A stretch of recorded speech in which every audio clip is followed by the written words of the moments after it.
Taarifa nyingine, kutokuwepo kwa viongozi wa serikali katika makabidhiano ya ofisi ya msaidizi wa kamishna eneo la mjini, eneo bunge la Kiharu, kaunti ya Murang'a hapo jana kumeibua maswali iwapo serikali inatanguliza utoaji huduma au mchezo wa kisiasa. Mwanahabari wetu wa masuala ya kisiasa Mike Gwongo anarejelea jinsi mbunge Ndindi Nyoro alivyojitolea kuboresha miundombinu katika eneo bunge lake, huku milango ya ofisi hizo hii leo ikisalia kufungwa. Ni mandhari ya kupendeza yakionekana kutoka nje na ndani.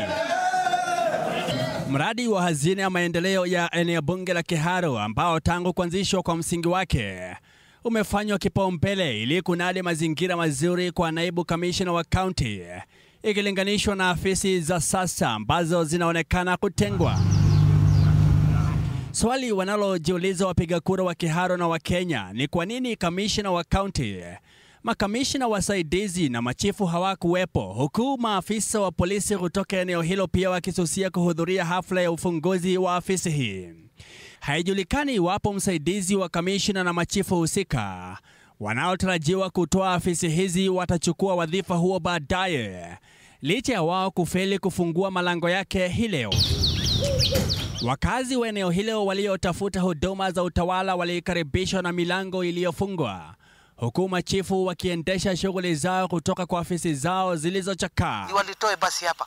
Ya nini basi wanajenga na hawaji? Mpaka saizi hakuna ule amefika. Ni huzuni mkubwa sana. Si hapa Murang'a peke yake, kwa taifa zima na dunia nzima. Inasemekana kuwa baadhi ya viongozi wa Murang'a walikuwa wamewaonya wasimamizi wa eneo hilo dhidi ya kuhudhuria hafla hiyo, swala lililofichua mizozo ya muda mrefu ambayo imeendelea kuchagiza misimamo ya kisiasa katika eneo la Mlima Kenya. Hii ni kuhusiana na mbunge wa Kiharu Ndindi Nyoro, ambaye kufukuzwa kwake wiki jana katika kamati ya bajeti kumeibua maswali kuhusu kupungua kwa mamlaka yake ndani ya utawala wa Kenya Kwanza. Hata hivyo, wakati wa uzinduzi wa ukumbi wa mikutano katika shule ya upili ya Kahatia hii leo, maafisa wa usalama wa eneo hilo waliandamana na mbunge huyo, hatua iliyofichua kuyumba kwa uhusiano wao. All our major projects, we are going to make sure we name all our former MPs to at least a Sigo big project. Wakazi wa Kiharu sasa wanasema wanastahili afisi za kiutawala zenye mandhari bora.